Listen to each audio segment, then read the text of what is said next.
প্রত্যেক মানুষ নিজের জীবনে দুঃখ অনুভব করেন। প্রত্যেকের দুঃখ আলাদা হতে পারে। কারোর মনে এই দুঃখ থাকে যে সে তার বাবা মায়ের সব ইচ্ছে পূরণ করতে পারেননি। কেউ এটা ভেবে দুঃখ পান যে সে চিরকাল সদাচার করেছেন, সৎকর্ম করেছেন, কিন্তু তাও তাকে দুরাচারী বলে মনে করা হয়। কেউ এটা ভেবেও দুঃখ পান যে তার সামনে যে ব্যক্তি রয়েছেন তার চোখে তিনি শত্রু হয়ে উঠেছেন বা দুষ্ট হয়ে উঠেছেন, যেখানে তিনি হয়তো কোনো অনুচিত কাজই করেননি। এবার এই সমস্ত বিষয় নিয়ে ভেবে নিজের ব্যক্তিত্ব নিয়ে সন্দেহ প্রকাশ করবেন না। যদি নিজের ব্যক্তিত্ব নিয়ে কোনো সন্দেহ থেকে থাকে, তাহলে কর্ম সংক্রান্ত প্রশ্ন করুন যে আপনি যা করেছেন তাতে কি উচিত ছিল, কি অনুচিত ছিল। যেটা প্রয়োজন সেটা এটা বোঝার যে আপনার অন্তর্মন, আপনার বিবেক আপনাকে কি বলছে, আর আপনার অন্তর্মন আর আপনার বিবেক আপনাকে যেটা করতে বলবে শুধু সেটাই করুন। আর তারপরে এই সংসার কি বলবে, কি ভাববে সেসব নিয়ে ভাবতে যাবেন না। কারণ এই সংসার তো ঈশ্বরকেও প্রশ্ন করে থাকে, ঈশ্বরকেও দোষী মনে করে। কখনো কখনো যখন কোনো ঘটনা মানুষের ইচ্ছা অনুযায়ী ঘটে না, তখন মানুষ এটা বলে যে হে ঈশ্বর, আপনি আমার পাশে থাকলেন না, আপনি বড়ই কঠোর, এটা আপনার দোষ। যেখানে বেশিরভাগ সময় হয়তো সে নিজেই নিজের কর্মফল ভোগ করছে। আর কখনো কখনো ঈশ্বর হয়তো তার জন্য আরো ভালো কোনো পরিকল্পনা করে রেখেছেন, কিন্তু মানুষ সেটা বুঝতে পারে না।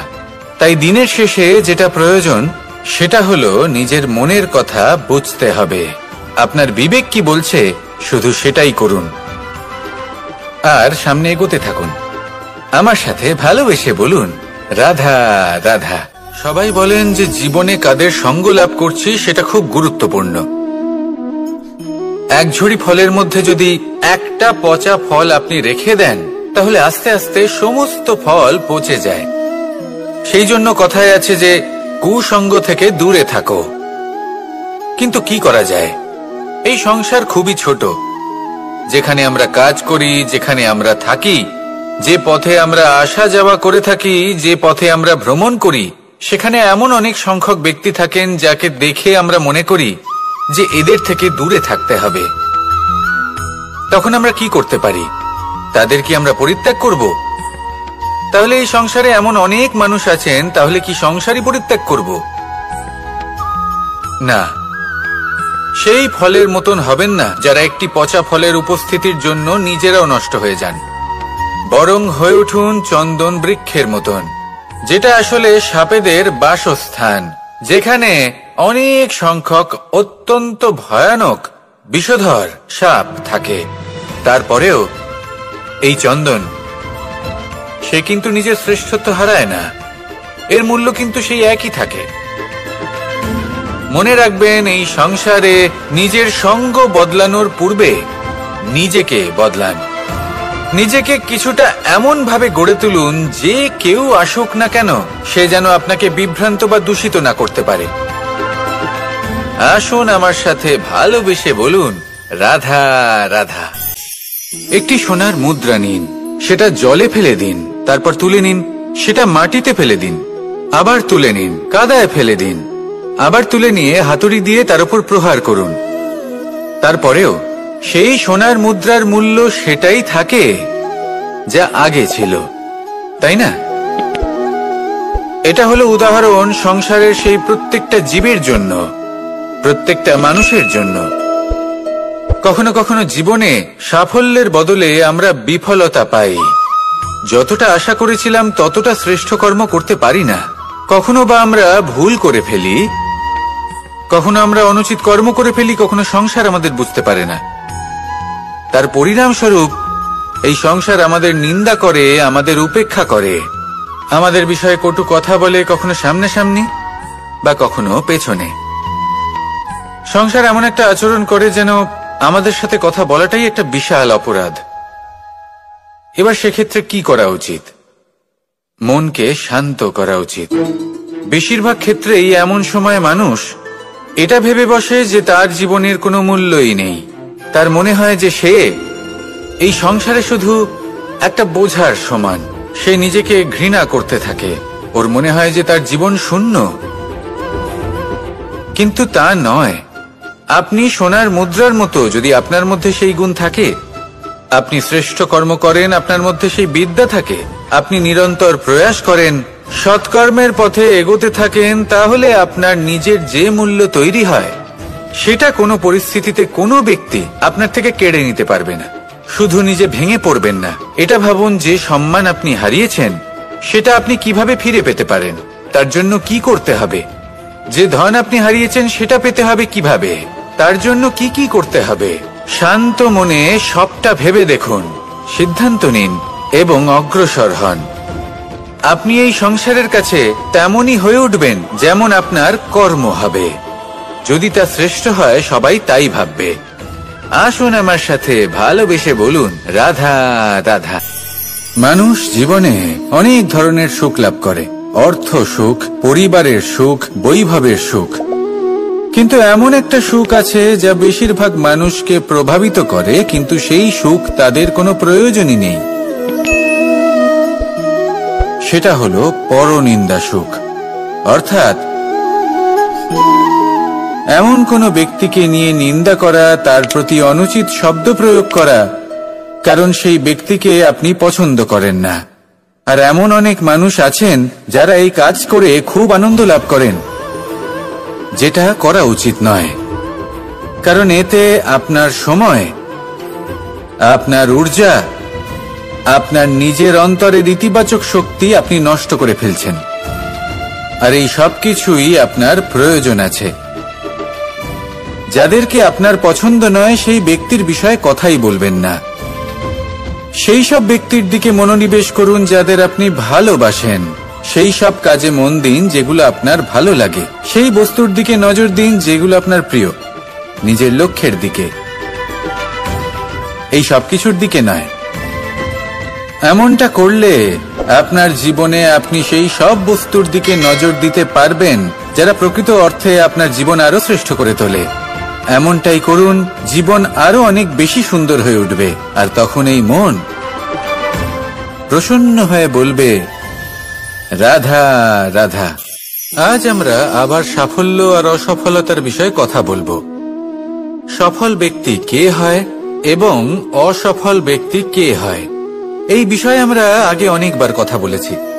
প্রত্যেক ব্যক্তি সাফল্য লাভ করতে চান, কিন্তু প্রত্যেক ব্যক্তি সাফল্য লাভের এই কাজে সফল হতে পারেন না।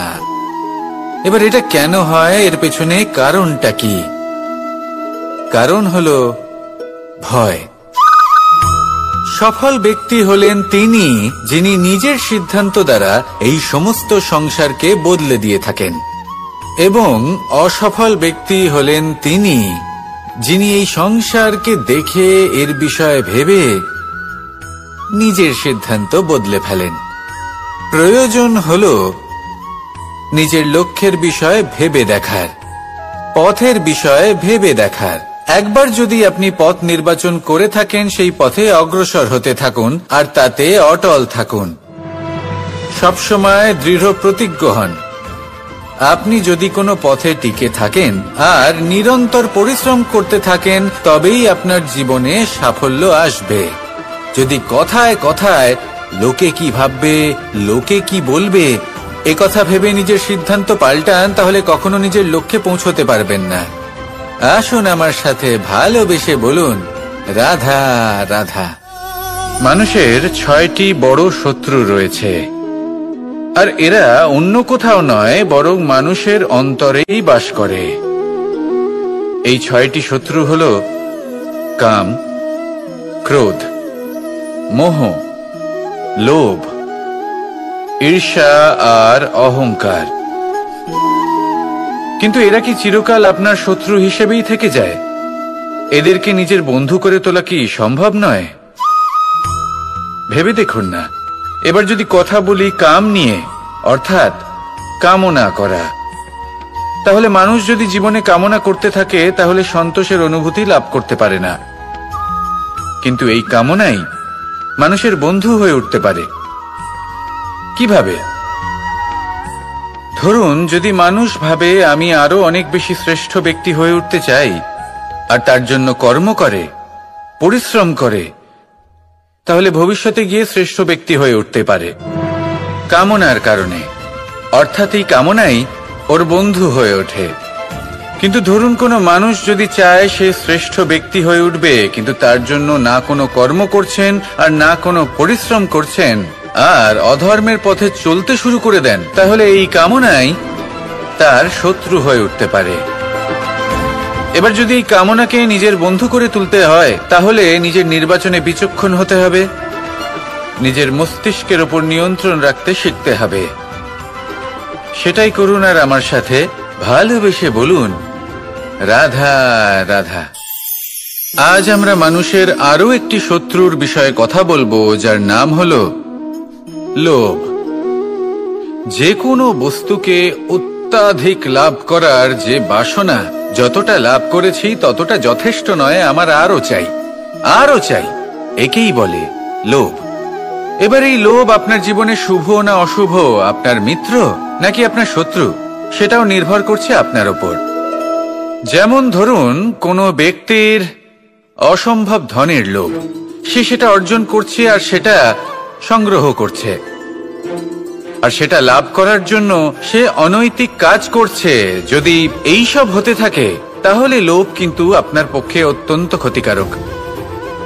কিন্তু যদি সেই ব্যক্তি ধরুন ধন অর্জন করছেন, তার সাথে নীতিও পালন করছেন, আর সংগ্রহ করার পরে সেটা সংসারে ছড়িয়ে দিচ্ছেন, যদি এমনটা হয় তাহলে এই লোভ আপনার বন্ধু হয়ে উঠতে পারে। যদি আপনার সৎসঙ্গ লাভ করার, সৎকর্ম করার লোভ থাকে, তাহলে আপনি কখনো একা থাকবেন না। যদি ভালোবাসা প্রদান করার লোভ থাকে, এই সংসারকে সাহায্য করার লোভ থাকে,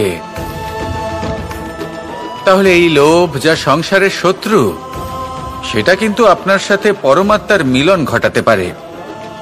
এবার এই লোভকে নিজের মিত্র করে তুলবেন নাকি শত্রু করে তুলবেন, সেই সিদ্ধান্ত আপনারই। আসুন আমার সাথে ভালোবেসে বলুন, রাধা রাধা। কখনো এই প্রকৃতির দিকে তাকিয়ে থাকবেন। এই প্রকৃতি অনেক ধরনের শিক্ষা দেয়। কোন একটা গাছকে দেখুন কিভাবে সে মাটি থেকে জল শুষে নেয়। সে ঝড় হোক বা হোক কড়া রোদ, সব সহ্য করে এবং অবশেষে সে ফল ধারণ করে। আর সেই ফল উৎপন্ন করার পরে সে ফল কিন্তু সে নিজে গ্রহণ করে না, এই সংসারকে প্রদান করে, যাতে পশু পাখি মানুষ তারা এই ফল গ্রহণ করে শক্তিশালী হয়ে উঠতে পারে, সুস্থ থাকতে পারে। সেভাবেই নদী, সরোবর এরা নিজেরাও কিন্তু নিজেদের জল গ্রহণ করে না, মাটিকে প্রদান করে, পশু পাখিকে প্রদান করে। সূর্য নিজেও নিজের জন্য প্রজ্বলিত হয় না, সে প্রকাশ ছড়িয়ে দিতে চায় আমাদের সবার কাছে, সে আলো পৌঁছে দিতে চায়। এই প্রত্যেকের কর্মে পরমার্থ নিহিত আছে, আর সেই জন্যই এদের সকলকে পুজো করা হয়। তাই মনে রাখবেন, আপনার কাছে জীবন যাপনের অতিরিক্ত যা কিছুই আছে তা পরমার্থের জন্য। তাহলে তার সদ্ব্যবহার করুন আর আমার সাথে ভালোবেসে বলুন, রাধা রাধা। পরিবর্তন, এটা হলো সৃষ্টির অমূল্য নিয়ম। এই সংসারে সবকিছু সময়ান্তরে পরিবর্তিত হয়, এই সময়ও পরিবর্তিত হয়। পরিবর্তন চিরকাল হয়ে এসেছে আর চিরকাল হতে থাকবে। কিন্তু এবার আমরা সেই পরিবর্তন কিভাবে লাভ করব, যেটা আমাদের প্রয়োজন, যেটা আমরা চাই। আমরা জীবনে বিকাশ চাই। এই বিকাশ কিভাবে লাভ করতে পারি? এই প্রকৃতি কিন্তু আমাদের অত্যন্ত উত্তম উদাহরণ দিয়ে বুঝিয়েছে। একটি বিন্দুর উদাহরণ দিয়েছে, যা ভবিষ্যতে একটা বিশাল নদীর আকার ধারণ করে। এটা কিভাবে হয়? মেঘ থেকে একটি বিন্দু ঝরে পড়ে সেই পর্বতের ওপর যেখানে হিম আছে। সেই হিমের সংস্পর্শে আসা মাত্র সেই বিন্দুর সাথে আরো বেশ কিছু বিন্দু যুক্ত হয়। তারপর তারা অগ্রসর হয়, আরো কিছু বিন্দু যুক্ত হয়, আস্তে আস্তে একটা ক্ষীণ ধারার রূপ ধারণ করে, এবং সেটাই ভবিষ্যতে আরো এগোতে থাকে। অনেকটা যাওয়ার পর যখন অনেক সংখ্যক বিন্দু একসাথে যুক্ত হয়, তখন সেটা বিশাল নদীর আকার ধারণ করে। এবার আমরা মানুষ বলে আমাদের সাথে এই নিয়মের অন্যথা হয় তা নয়। আমরাও এই প্রকৃতির অংশ, আমাদের ক্ষেত্রেও একই নিয়ম প্রযোজ্য। যখন পরিশ্রম করে অনেক সংখ্যক বিন্দু আমরা একত্রিত করব, তখনই পরিবর্তনের নদী প্রবাহিত হবে। প্রয়োজন হল নিরন্তর পরিশ্রম করা এবং ধৈর্য ধরা। এটা করতে থাকুন, জীবনে সবকিছু লাভ করতে পারবেন। কারণ প্রকৃতি আমাদের এটাই শিখিয়েছে, আর আমরা এই ব্রহ্মরই একটি অংশ, যার দ্বারা এই ব্রহ্মাণ্ড নির্মিত। আসুন আমার সাথে ভালোবেসে বলুন, রাধা রাধা। আমরা সকলে সামাজিক জীব। মানুষের সাথে দেখা সাক্ষাৎ করা এটা চিরকালই চলতে থাকে। আমরা কখনো কাউকে উপহার দিই, আবার কখনো কেউ আমাদের উপহার দেয়। কখনো কি এমন হয়েছে যে আপনি কাউকে একটা উপহার দিয়েছেন, কিছু সময় পরে বা কিছু মাস পরে সেই উপহারই ঘুরে ফিরে আপনার কাছেই এসেছে, অর্থাৎ সেই বস্তুটাই আপনার কাছে আবার ফিরে এলো? এরকম হয়। ছেলেবেলায় একদিন একজনের বিবাহ ছিল, তখন মা তাকে একটা উপহার দিতে চাইছিলেন। তাই তিনি একটা পোশাক বানালেন আর সেটাকে সুসজ্জিত করছিলেন। আমি দেখলাম আর জিজ্ঞেস করলাম যে মা, এই পোশাক এত সুসজ্জিত করার কি আছে? তখন মা বললেন যে কানাই, কখনো কাউকে এমনই উপহার দেবে, এমন প্রকারে দেবে যে সেটা যদি আবার ঘুরে ফিরে তোমার কাছে ফিরে আসে, তাহলে যেন তোমার খারাপ না লাগে। এটাই কিন্তু হয় আমাদের ব্যবহারের সাথে, কর্মের সাথেও এবং আমাদের কথার সাথেও। তেমনই আচরণ করবেন যে আচরণ আপনি সহ্য করতে পারবেন। যদি মুখ থেকে কটু কথা বেরোতে থাকে, তখন নিজেকে সংযত করে নিন। সেই শব্দই প্রয়োগ করুন যেটা আপনি তার বদলে শুনতে চাইবেন, এবং আপনার দুঃখও হবে না। কারণ আপনার কর্ম এমন একটা উপহার যেটা আবার ঘুরে ফিরে ফলস্বরূপ আপনার কাছেই আসবে। সেই জন্য নিজের আচরণ শুভ করুন, নিজের মানসিকতা শুভ করুন, নিজের মুখ থেকে মধুর বাণী নিঃসৃত করুন, আর এইভাবেই মধুর ভাবে বলুন, রাধা রাধা। এই সংসারে প্রত্যেকটা জিনিসের নিজস্ব একটা বিশেষত্ব আছে, আর তার বিশেষত্বর জন্যই তাকে বিশেষ গুরুত্ব দেওয়া হয়। যদি কথা বলি অস্ত্রের, যেমন তরোয়াল। তরোয়াল নির্মাণ করা হয়েছে রক্ষার জন্য। কত তাড়াতাড়ি সে সামনে উপস্থিত শত্রুকে নিধন করতে পারে। এবার এই তরোয়ালের কোন গুণটা দেখা প্রয়োজন? সেটার ধার। সেই বস্তুটি নয় যার মধ্যে এই তরোয়াল রাখা হয়। সেইভাবেই যদি আমি কথা বলি বাণের, তাহলে এটা প্রয়োজনীয় নয় যে সেই বাণ কতটা তীক্ষ্ণ, কতটা বলশালী। এটা দেখা প্রয়োজন যে তার আকারটা কেমন। সে কি বাতাস ভেদ করে নিজের লক্ষ্যে পৌঁছতে পারবে? সেটা বেশি গুরুত্বপূর্ণ, সেই জায়গাটা নয় যেখানে সেই বাণ রাখা হয়। ঠিক সেইভাবেই যদি আপনি কোনো মানুষেরই মূল্য বুঝতে চান, তাকে পরখ করে দেখতে চান, তাহলে তার জাতি, তার ধর্ম, তার রূপ, তার আকার, সেগুলো দেখে তাকে পরখ করতে চেষ্টা করবেন না। তাকে পরখ এই সব কিছুর ভিত্তিতে করবেন না। তার স্বভাবটা দেখুন, তার গুণ দেখুন, তার প্রতিভা দেখুন, তার কর্ম দেখুন। কারণ এটাই সেই ব্যক্তির আসল পরিচয়, এটাই হলো তার অস্তিত্ব। যখনই আপনি কোনো নর্তককে শ্রেষ্ঠ নৃত্য প্রদর্শন করতে দেখেন, তখন আপনি কিন্তু এটা ভাবেন না যে সে কোথা থেকে এসেছে, সে কি খায়, ওর বন্ধু বান্ধব কারা। আপনি তার নৃত্য দেখেন, ওর শিল্প দেখেন, সেটারই প্রশংসা করেন, সেটাকেই সম্মান করেন। সেইভাবে এই সংসারে সকলকে সম্মান করুন। আর এই সম্মানের আধার হওয়া উচিত তার গুণ, তার স্বভাব, তার কর্ম, তার রূপ আর তার বেশভূষা নয়। আসুন আমার সাথে ভালোবেসে বলুন, রাধা রাধা। এই সংসার বলে যে কৃষ্ণ হলো মহাযোগী, কেউ বলে যে কৃষ্ণ হলো সাংখ্য যোগের প্রবর্তক, কেউ বলে ভক্তি যোগের, কেউ বলে জ্ঞান যোগের, কেউ কেউ এটা মনে করেন যে অষ্টাঙ্গ যোগের প্রভু হলাম আমি। কিন্তু এই যোগ আসলে কি? যোগ বিষয়টাকে বোঝা খুব একটা কঠিন নয়, কিন্তু সেই যোগকে নিজের যাপনের অংশ করে তোলা হলো অত্যন্ত কঠিন, আর তার জন্য প্রয়োজন অভ্যাস। যোগ শব্দটার অর্থ হলো যুক্ত করা, আর এটা আমি ছোটবেলায় শিখেছিলাম। যখন আমার মাখন খেতে ইচ্ছে করত আর মা মাখনের সেই হাঁড়িটা ওপরে টাঙিয়ে রাখতেন, তখন আমরা ভাবতাম যে অত দূরে পৌঁছবো কি করে।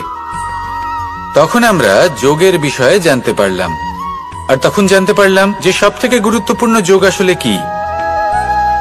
সহযোগিতা, সাহায্য। আমরা সব সখারা একসাথে জড়ো হতাম, একে অপরের পিঠের ওপর উঠে দাঁড়াতাম, আর তারপর আমরা ওই মাখনের হাঁড়ির কাছে পৌঁছতে পারতাম, আর তারপর আমরা সবাই মিলে সেই মাখন ভাগ করে খেতাম। সহযোগিতা, এটা অত্যন্ত গুরুত্বপূর্ণ। পাণ্ডবরাও মহাভারতে এটাই করেছিলেন। ওনাদের সাথেও কেউ ছিল না, একে অপরকে সাহায্য করে ওনারা অনেক বীরদের একত্রিত করেছিলেন। তারপর অবশেষে মহাভারতের এই মহাযুদ্ধে ওনারা জয়লাভ করেছিলেন। রামায়ণে রাম এবং লক্ষ্মণের সাথে কেউ ছিল না। সহযোগিতার মাধ্যমে ওনারা ভাল্লুক আর বানর সেনাকে একত্রিত করেছিলেন, আর এই সংসারের সব থেকে প্রবল রাক্ষস রাবণকে বধ করেছিলেন। মনে রাখবেন, একসাথে মিলে যদি আপনারা কর্ম করতে শেখেন, তাহলে এই সংসারে এমন কিছুই নেই যেটা আপনি অর্জন করতে পারবেন না। আসুন আমার সাথে ভালোবেসে বলুন, রাধা রাধা। মানুষ যখনই কোনো পর্বতারোহণ করতে শুরু করে, তখন সে বারবার পড়ে যায়, বারবার উঠে দাঁড়ায়, সামনে এগোতে চেষ্টা করে, কিন্তু যদি সে দৃঢ় নিশ্চয় করে থাকে, তাহলে সে অবশেষে সেই পর্বতের শিখরে পৌঁছেই যায়। চলার পথে যদি বড় কোনো পাথর চলে আসে বা পর্বতের কোনো বড় অংশ সামনে আসে, তাহলে সে তার সাথে ধাক্কা খায় না, সে পথ বদলে নেয়। কিন্তু বাধা তাকে সবসময় পেতেই হয়, আর সেই বাধা সে পায় ছোট ছোট পাথরের দ্বারা। তাদের উপর পা পড়লে তার পা পিছলে যায় আর সে পড়ে যায়। এই ছোট ছোট পাথর হলো আমাদের জীবনের সেই ছোট ছোট সমস্যা, সেই ছোট ছোট ভুলগুলো যেগুলো আমরা অবজ্ঞা করতে থাকি। আমরা ভাবি এর দ্বারা কি বা ক্ষতি হবে, কিন্তু সেগুলোই অনেক সময় আমাদের অসফলতার কারণ হয়ে দাঁড়ায়। যত তাড়াতাড়ি সম্ভব এই ছোট ছোট পাথরগুলিকে জীবন থেকে তুলে ফেলে দিন। ভুল হওয়াটা স্বাভাবিক, কিন্তু তার মানে এই নয় যে বারবার সেই ভুলের পুনরাবৃত্তি ঘটবে। ভুলটা বুঝুন, সেটা স্বীকার করুন, আর সেটা শুধরে নিন। যখন আপনি এটা করতে শিখবেন, তখনই খুব তাড়াতাড়ি আপনি সেই শিখরে পৌঁছতে পারবেন। আর যখন পৌঁছে যাবেন, তখন এই মন প্রসন্ন হয়ে বলবে, রাধা রাধা। সূর্য এই সংসারকে আলো প্রদান করে। সূর্যের মনে যদি নিজের তেজের জন্য অহংকার জন্ম নেয়, তখন তার অহংকার ভঙ্গ করে মেঘ। সূর্যের আলো পূর্ণরূপে ঢেকে দেয়। মেঘের মনে যদি নিজের গতি নিয়ে অহংবোধ জন্ম নেয়, তাহলে মেঘের অহংকার ভঙ্গ করে পর্বত, মেঘের গতি অবরুদ্ধ করে দেয়। এবার যদি পর্বত নিজের নিশ্চলতা নিয়ে অহংকার করে, তাহলে সেই অহংবোধ ভঙ্গ করে একটি মূষক, সেই বিশাল পর্বতে একটি ছিদ্র করে দেয়। এবার যদি মূষকের নিজের মনে অহংবোধ জন্ম নেয়, তাহলে জল তার অভিমান ভঙ্গ করে, সেই ছিদ্র দিয়ে প্রবেশ করে। আর যদি জলের মনে অহংবোধ জন্ম নেয়, তখন মানুষ বাঁধ নির্মাণ করে তার গতিপথ রুদ্ধ করে, জলের অহংকার ভঙ্গ করে। আর যদি মানুষের মনে অহংকার জন্ম নেয়, তখন সূর্য নিজের তাপ দ্বারা মানুষের অহংকার ভঙ্গ করে। এই সংসারে অহংকার প্রদর্শন করার কোনো প্রয়োজন নেই। আমাদের সবার মধ্যেই কিছু বিশেষ গুণ আছে, আর সবার মধ্যে কোনো না কোনো দোষও আছে। এই প্রকৃতি আমাদের কি শিক্ষা দেয়? কেউ একে অপরের সাথে লড়াই করে না, একে অপরের জন্য বাধা সৃষ্টি করে না, শুধু নিজের কর্ম করে। সূর্য নিজের প্রকাশ দ্বারা বনস্পতি এবং গাছপালাকে জন্ম দেয়। মেঘ বর্ষা সৃষ্টি করে লুপ্ত হয়ে যায়, আবার নির্মিত হয়। পর্বতের সেই নিশ্চলতা সেই বর্ষাকে একটা দিশা প্রদান করে, আর তারপরে তা ধারা হয়ে প্রবাহিত হয়ে যায়। এইসব কি? এইসব একটা সম্পর্ক, একটা চক্রের মতো। সবাই একসাথে নিজের কর্ম করে, তাই এই চক্র আবর্তিত হয়। এটা আমাদেরও করতে হবে, একসাথে মিলে কাজ করতে হবে। কারোর জন্য বাধা হয়ে উঠলে হবে না, কাউকে ছোট মনে করলে হবে না। এটাই করতে থাকুন, সবাই মিলেমিশে কর্ম করুন। প্রকৃতি আমাদের এই শিক্ষাই দেয়। আসুন আমার সাথে ভালোবেসে বলুন, রাধা রাধা। আপনি কখনো পলাশ ফুল দেখেছেন? কি সুন্দর দেখতে, লাল রক্তবর্ণ, উজ্জ্বল, কিন্তু এতে কোনো সুগন্ধ নেই। সেই জন্য ওকে শুধু চোখ ভরে দেখতে ইচ্ছে করে। দেখবেন তাকে কিন্তু পুজোতে ব্যবহার করা হয় না, এই ফুল দিয়ে মালা বানানো হয় না। সেরকমই আমাদের জীবনে এমন অনেক ব্যক্তি রয়েছেন যাদেরকে সম্মান অর্জন করতে হয়। যদি আপনি কোনো উচ্চ বংশে জন্ম নিয়ে থাকেন এবং আপনার কাছে সবকিছু থাকে, ধন ঐশ্বর্য থাকে, সবকিছু আপনি আগে থেকেই পেয়ে গেছেন, তাও কিন্তু এই সংসার আপনাকে সম্মান দেবে না। ততক্ষণ পর্যন্ত দেবে না যতক্ষণ না আপনি নিজের অন্তরে গুণ জাগ্রত করছেন, শ্রেষ্ঠ কর্ম করছেন, নিজের অন্তরে ইতিবাচক মনোভাবের এই সুবাস জাগ্রত করছেন। যদি এসব কিছু করেন তাহলেই এই সংসার আপনাকে সম্মান দেবে। এবার এটা আপনার উপরে নির্ভরশীল যে আপনি কি পলাশ ফুলের মতো হতে চান, নাকি অন্য কোনো ফুল হয়ে উঠতে চান যার সুবাস আছে, যে নিজের সুবাস এই সারা পৃথিবীতে ছড়িয়ে দেয়। আসুন আমার সাথে ভালোবেসে বলুন, রাধা রাধা। এই সংসারে একটা শব্দ আছে যার বিষয়ে মানুষ অত্যাধিক চিন্তা ভাবনা করে, আর সেই শব্দ হলো অস্তিত্ব, পরিচয়। প্রত্যেক ব্যক্তি এই সংসারে নিজের অস্তিত্ব করতে চায়, আর ছোট থেকে এটাই হয়। যখন আমরা শ্রেণীকক্ষে যাই, পড়তে যাই, তখন আমরা এটাই ভাবি যে আমরা নিজেদের অস্তিত্ব গড়ব, সুনাম অর্জন করব। সকল ব্যক্তি যাতে এটাই বলে যে এই হলো সর্বশ্রেষ্ঠ ছাত্র, আর এটাই আমাদের পরিচয়। কার্যক্ষেত্রেও আমরা ঠিক এটাই চেষ্টা করি, পরিশ্রম করতে থাকি এবং ভবিষ্যতে গিয়ে আমরা নিজেদের পরিচয় খুঁজে পাই। পরিচয়ের সাথে সাফল্য আসে, আর সাফল্যের সাথে আসে অস্তিত্ব। আর যখন এই দুটি সংযুক্ত হয়, তখন মানুষ অসফলতার কথা ভেবে ভয়ভীত হয়ে পড়ে, আর এটা ভাবতে থাকে যে যদি আমি অসফল হই তাহলে সেই পরিচিতির কি হবে, সেই নামের কি হবে, সেই সবকিছু যা আমি অর্জন করেছি তার কি হবে। সে ভয়ভীত হয়ে পড়ে, আর এই ভয়ের কারণে তার বিকাশ কোথাও না কোথাও অবরুদ্ধ হয়। সে শ্রেষ্ঠ কর্ম করা বন্ধ করে দেয় এবং শুধুই সুরক্ষিত থাকতে চেষ্টা করে। আর অসফল হলে তাতে ভয় পাওয়ার কোনো প্রয়োজন নেই, কারণ যখন আপনি সফল হন তখন এই সাফল্য আপনার পরিচয় এই সংসারের সাথে করায়। কিন্তু যখন আপনি অসফল হয়ে থাকেন তখন এই অসফলতা এই সংসারের পরিচয় আপনার সাথে করায়, যা অত্যন্ত আবশ্যক। অসফলতা প্রত্যেকের জীবনেই আসবে, তার সম্মুখীন হন আর তার থেকে শিক্ষা লাভ করুন। কারণ যখনই আপনি অসফল হন তখনই আপনার জ্ঞান চক্ষু উন্মুক্ত হয়। আসুন আমার সাথে ভালোবেসে বলুন, রাধা রাধা। নিজের নিজের অভিজ্ঞতাগুলো দেখে, তার পরিণাম দেখে প্রত্যেক মানুষের মনে একটা ধারণা জন্ম নেয়। প্রজন্মের পর প্রজন্ম যখন অগ্রসর হতে থাকে, এই ধারণাগুলোই কারণ হয়ে ওঠে যা মানুষের জীবনে তার শুভর, অশুভর, লাভের, ক্ষতির এই সবকিছুর আধার হয়ে ওঠে। যেমন ধরুন আপনি কোথাও যাচ্ছেন আর পথে বেড়াল রাস্তা পার করে গেল, সেটা অশুভ বলা হয়। কেউ হাঁচলে কাজ থামিয়ে দেওয়া হয়। বলা হয় যখন আপনি কোনো শুভ কাজ করতে যাবেন তখন মিষ্টি খেয়ে যাবেন, কাজ সফল হবে। যদি কোনো ব্যক্তি অনুচিত কথা বলে দেন তার মানে অনুচিত কিছুই ঘটবে, আদি ইত্যাদি এরকম অনেক সংখ্যক ধারণা আছে। কিন্তু সবকিছু যদি এরকমই হতো তাহলে প্রত্যেক মানুষ নিজের কথা দ্বারা নিজের বা অন্য কারোর জীবন স্বর্গতুল্য করে তুলতো, নয়তো নরকে পরিণত করত। কিন্তু এরম কি আদৌ হয়? না, কারণ এই সব ধারণা, এই সব কিছু এর উৎস হলো মানুষের মন, তার মস্তিষ্ক।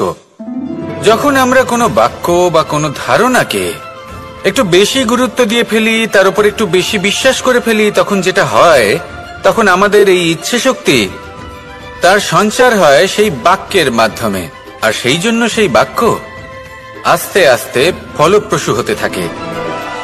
এটা হলো মানুষের মনের শক্তি, তার মস্তিষ্কের শক্তি। এটা কখনো ভুলে যাবেন না। এটা প্রয়োগ করুন আর তার সদ্ব্যবহার করুন। একে প্রয়োগ করুন নিজের লক্ষ্যে পৌঁছানোর জন্য, শুভ কর্ম করার জন্য। আসুন আমার সাথে ভালোবেসে বলুন, রাধা রাধা।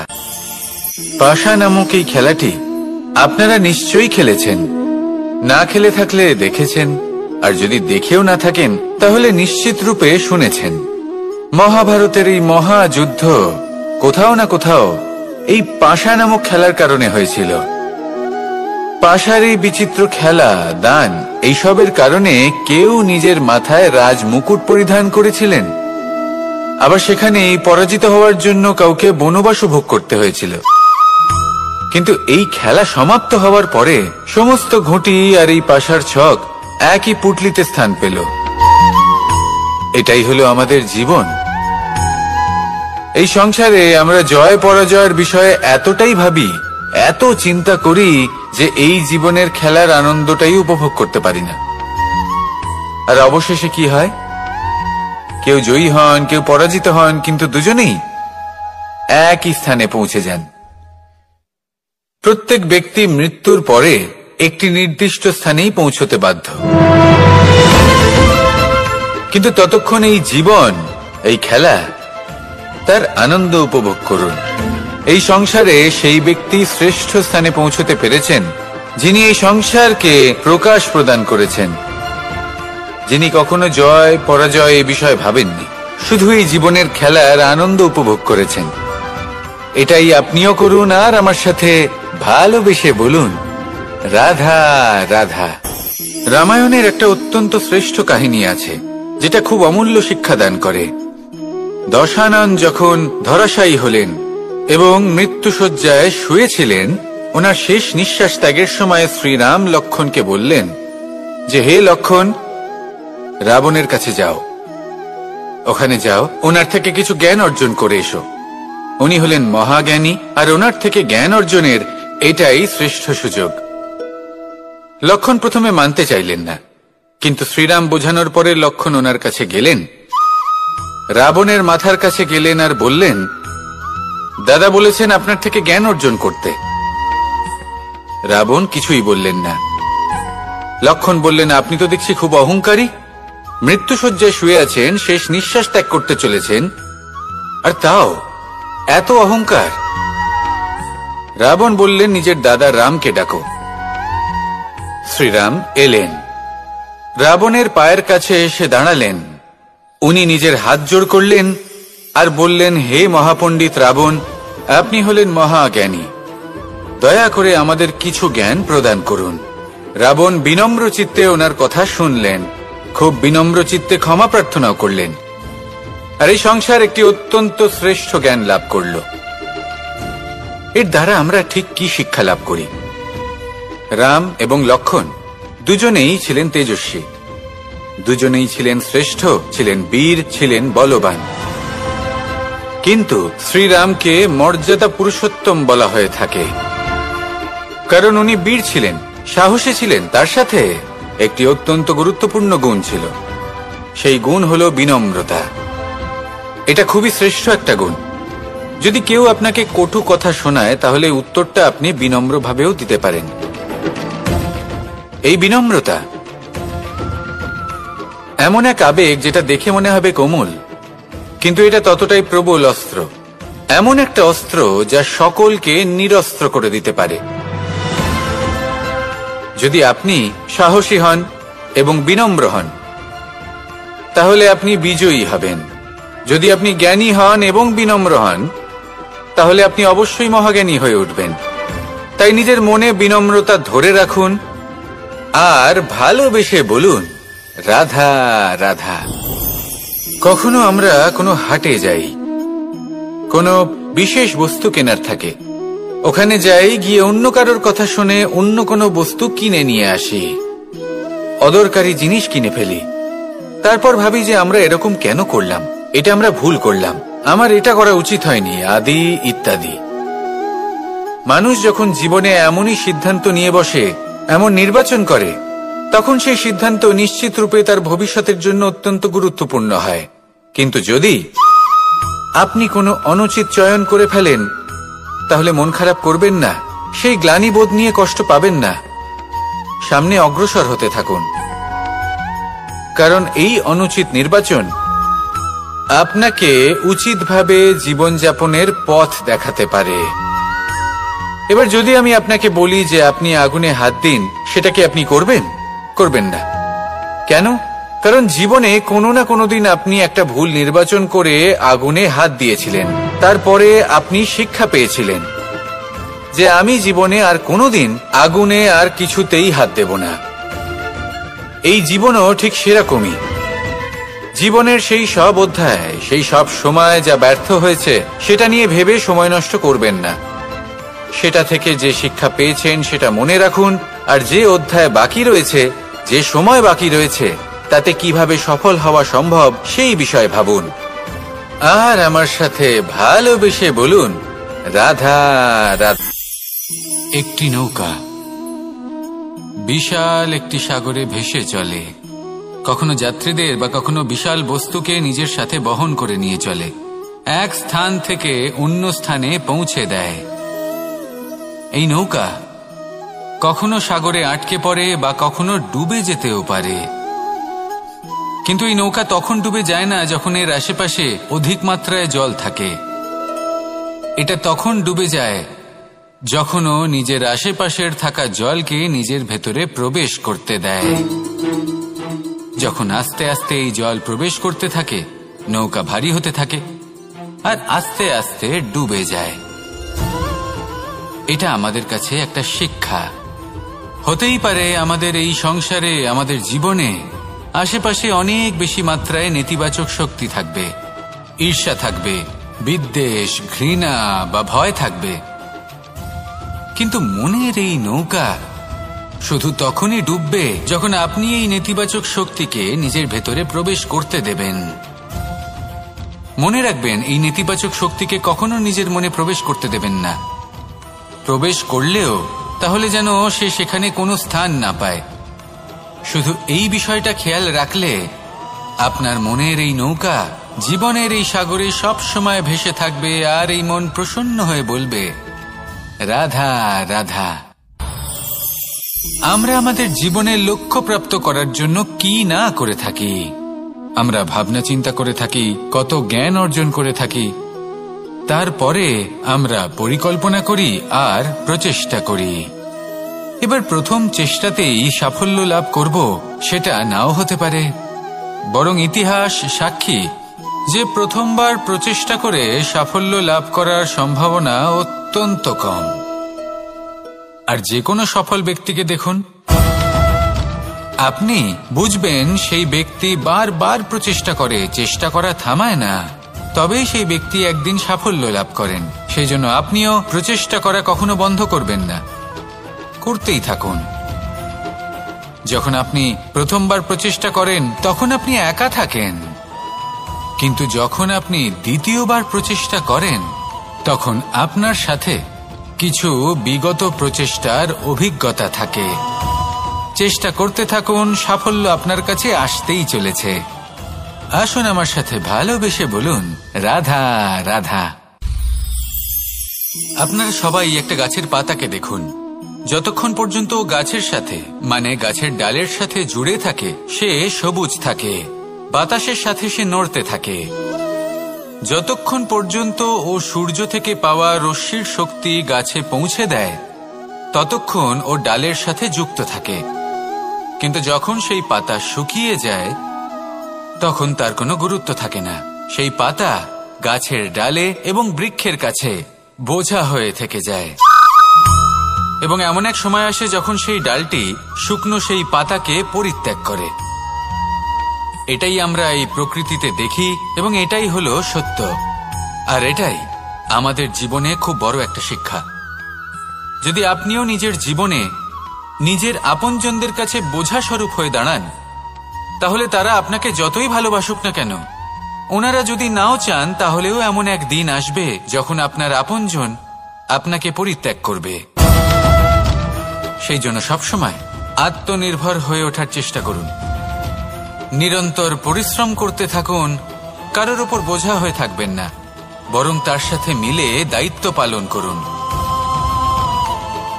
এমনটা করবেন তাহলে আপনার সম্মানও বজায় থাকবে এবং সম্পর্কের মধ্যে আপনার মূল্যও বজায় থাকবে। আসুন আর আমার সাথে ভালোবেসে বলুন, রাধা রাধা।